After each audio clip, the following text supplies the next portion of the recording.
بسم اللہ الرحمن الرحیم۔ پروفیسر عزیز اللہ غوری۔ یوٹیوب چینل جو ہے یہ اکثر لوگ جو ہیں انہوں نے اپنا چینل بنایا ہوا ہوتا ہے اور مختلف ٹاپکس پہ وہ ویڈیوز اپلوڈ کرتے رہتے ہیں۔ میرا شاگرد جو میرے ساتھ بیٹھا ہوا ہے میر کامران، ان کا بھی اپنا ماشاءاللہ یوٹیوب چینل ہے اور ان کا جو ٹاپک ہوتا ہے وہ بڑا یونیک سا ٹاپک ہوتا ہے، یعنی لوگوں سے ہٹ کر۔ تو یہ کالا جادو اور کس طرح کالا جادو ہوتا ہے، اس کا توڑ کیا ہے، اس ٹاپک پہ اکثر یہ ویڈیو اپلوڈ کرتے ہیں۔ تو آج میں ان سے پوچھوں گا کہ یہ واقعی کوئی حقیقت ہے، کالا جادو لوگ کرتے ہیں اور کیوں کرتے ہیں، اس کی وجہ کیا ہے؟ بسم اللہ الرحمن الرحیم۔ رب اشرح لی صدری ویسر لی امری واحلل عقدۃ من لسانی یفقہوا قولی۔ سر جی بالکل قرآن اور حدیث سے ثابت ہے۔ حضرت موسیٰ علیہ السلام جب جادوگروں کے پاس گئے، جادوگروں نے کیا کیا، رسیاں ڈالیں۔ قرآن میں اللہ پاک نے وہ بتا دیا، فلما القوا قال موسیٰ ما جئتم بہ السحر۔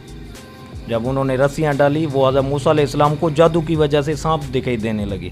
پھر حضرت موسیٰ علیہ السلام نے فرمایا ان اللہ سیبطلہ، میرا رب انہیں ضائع کر دے گا۔ پھر اللہ پاک نے حکم دیا کہ جو اپنا عصا ہے نا وہ کیا کرو، پھینکو۔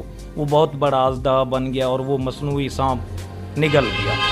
قرآن کی اس آیت سے پتہ چلتا ہے جادو جنات یعنی ایک حقیقی چیز ہے، کوئی ڈرامہ یا افسانہ نہیں ہے۔ اور صحیح بخاری اور صحیح مسلم کی حدیث ہے، آپ صلی اللہ علیہ وسلم پر بھی جادو ہوا۔ اما عائشہ رضی اللہ عنہ فرماتے ہیں اس کا آپ صلی اللہ علیہ وسلم کو یہ اثر ہوا کہ آپ صلی اللہ علیہ وسلم چیزوں کو بھولنے لگے اور آپ صلی اللہ علیہ وسلم اپنے آپ کو بند محسوس کرتے تھے، جیسے ایک قیدی بند ہو، ٹھیک ہے نا۔ اس کے ساتھ کافی یعنی بے چینی محسوس کرتے تھے۔ ہمارا عقیدہ ہے، ایمان ہے، یقین ہے، توکل ہے کہ نبی پر جادو نہیں ہو سکتا۔ آپ صلی اللہ علیہ وسلم پر جادو ہونا دراصل ہمیں سکھانا تھا کہ یہ ایک حقیقت ہے، ورنہ نبی پر جادو ہو اس کی کیا جادو کی اوقات، وہ آپ پر ہونا ہمیں سکھانا تھا۔ اور جو چیز جادو کی طرف لے جاتی ہے نا وہ سر جی حسد ہے۔ آج ہم سے اپنا دکھ، اپنا غم، یعنی یہ چیزیں برداشت ہو جاتی ہیں، اپنے بھائی کا ہنسنا ہم سے برداشت نہیں ہوتا کہ وہ اتنا امیر کیوں ہے، وہ اتنا خوش کیوں ہے۔ پھر جاتے ہیں بابا جی کے پاس، عامل کے پاس، کہ وہ اتنا خوش ہے، اس نے میرے ساتھ یہ کیا ہے، وہ کیا، آپ اس کا کام تمام کر دو، ٹھیک ہے نا۔ یہ جو حسد ہے نا، حسد لے جاتی ہے۔ اور قرآن مجید میں اللہ پاک نے وَمِن شَرِّ حَاسِدٍ إِذَا حَسَدَ، آپ صلی اللہ علیہ وسلم کو اللہ پاک نے فرمایا کہ حاسد کی حسد سے پناہ مانگو۔ یہ جو حسد ہے نا انسان کو، وہ حاسد بننے کے لیے ویسے بھی دنیا بھی جہنم ہے، آخرت بھی جہنم ہے، لیکن وہ دوسروں کا جینا بھی سر جی حرام کر دیتا ہے۔ جادو ایک حقیقت ہے۔ یہ ہوتا کن لوگوں پر ہے، یہ سر جی ہمارا اپنا قصور ہوتا ہے۔ ہم کوئی دروازہ چھوڑتے ہیں، ہم لاک نہیں کرتے، چور تب ہمارے گھر میں داخل ہوتا ہے۔ اگر ہمارا لاک سسٹم یعنی ہمارا سیکورٹی سسٹم صحیح ہو تو چور ہمارے گھر نہیں آ سکتا۔ اس طرح جب ہم قرآن سے دور ہو جاتے ہیں، حدیث سے دور ہو جاتے ہیں، اللہ کے جو احکامات ہیں ان سے دور ہو جاتے ہیں، پھر جادوگر فائدہ اٹھاتے ہیں، ٹھیک ہے نا۔ اگر بندہ پاک رہ جائے، باوضو رہ جائے، نماز پڑھنے والا ہو، وہ اللہ نے بتایا کہ جادو ایک حقیقت ہے نبی پر ہونا، ورنہ نبی پر نہیں ہوتا تھا، وہ ہمیں سکھانا تھا۔ جادو حقیقت ہے، پھر اس کا توڑ بتانے کے لیے آپ پر ہوا جادو۔ اب وہ ہمیں کیا کرنا چاہیے؟ اگر جادو ہو جائے تو اللہ کی طرف بندہ رجوع کرے، ٹھیک ہے نا۔ ہم کیا کرتے ہیں؟ حضرت حذیفہ رضی اللہ عنہ فرماتے ہیں آپ صلی اللہ علیہ وسلم کو جب بھی کوئی ساختہ امر پیش آتا، آپ صلی اللہ علیہ وسلم فوراً نماز کی طرف متوجہ ہوتے۔